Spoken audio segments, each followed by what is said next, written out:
nunca saiu de uma reunião com aquela sensação de tempo perdido, não é mesmo? Pois é. Hoje a gente vai mergulhar em como transformar esses encontros, que muitas vezes são vistos como um fardo, numa ferramenta realmente poderosa. E aí já começamos com a pergunta de US$ 1 milhão. Reuniões são uma perda de tempo? Olha, todo mundo já se sentiu assim. A gente olha para a agenda, vê um monte de reuniões enfileiradas e pensa, tá, mas e a hora de trabalhar de verdade, quando vai ser? É uma sensação quase universal. E sabe, essa sensação é tão comum que já tem até nome. É a síndrome de que reuniões são um desperdício. Acontece quando a gente sente que as reuniões mais atrapalham do que ajudam. Mas a boa notícia é que não precisa ser assim, de jeito nenhum. E o primeiro passo, a virada de chave para melhorar isso, é o que a gente chama de intencionalidade. Ou seja, pensar muito bem no porquê de se convocar uma reunião em primeiro lugar. E o que significa ser criterioso na prática? Significa que uma reunião não pode ser só um hábito, algo automático na agenda. Ela tem que ser a ferramenta certa para resolver um problema específico. Pensa assim, se o objetivo pode ser alcançado com um e-mail bem escrito ou uma mensagem rápida, então não arque a reunião. Simples assim. E parte de ser intencional é entender que, basicamente, existem 2 grandes tipos de reuniões, e cada uma serve para uma coisa completamente diferente. Agora, o que é bem legal aqui é o contraste. De um lado, as reuniões individuais, as famosas one-on-ones. Elas são sobre a pessoa, construir confiança, alinhar prioridades, dar um coaching e, talvez o mais importante de tudo, ouvir. Já do outro lado, as reuniões de equipe são sobre o coletivo. É para juntar as cabeças, pegar a opinião de todo mundo, discutir ideias e, com isso, tomar decisões melhores em conjunto. E esse ponto aqui é fundamental quando o assunto é reunião individual.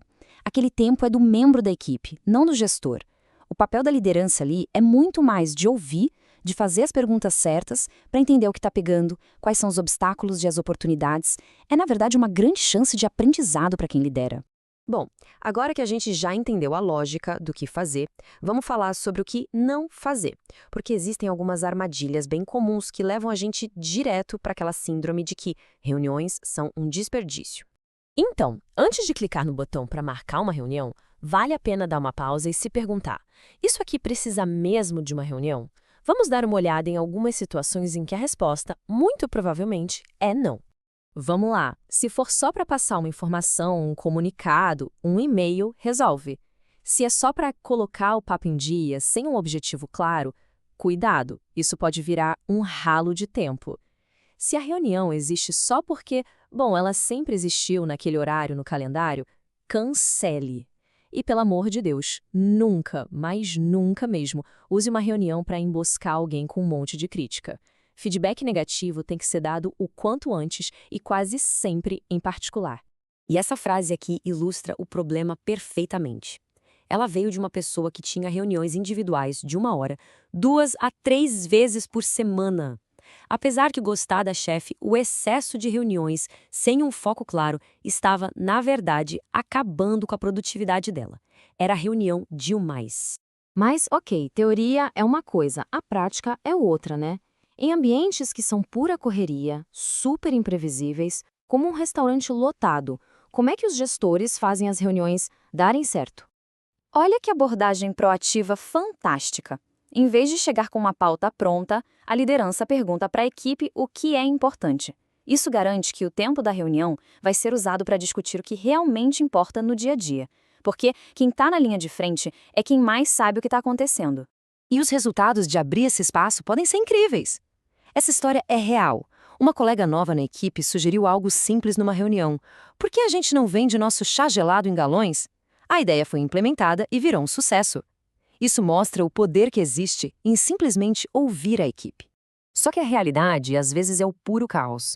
Esse gerente de restaurante descreve como uma reunião super planejada pode ir por água abaixo em um segundo. Nesses ambientes, não dá para ser rígido, tem que ter jogo de cintura.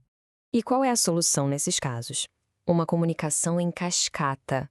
Quando não dá para parar todo mundo para uma reunião formal, a liderança se alinha primeiro. Depois, essa informação vai sendo repassada para os times menores em conversas rápidas, focadas. 10 minutinhos aqui, 10 minutinhos ali. E isso tudo nos leva ao ponto central dessa história toda. No fim das contas, a essência não é a reunião em si, é a comunicação. Então, o grande lance é este. A reunião é só uma ferramenta, uma entre várias. O verdadeiro objetivo é garantir que a comunicação aconteça de forma clara e constante.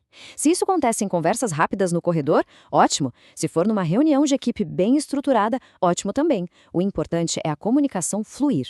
E para a gente fechar, fica aqui uma pergunta para reflexão. Pensando na rotina de trabalho, na sua realidade, qual seria aquela única e pequena mudança que poderia transformar as reuniões e fazer todo mundo sentir que aquele tempo, sim, valeu muito a pena?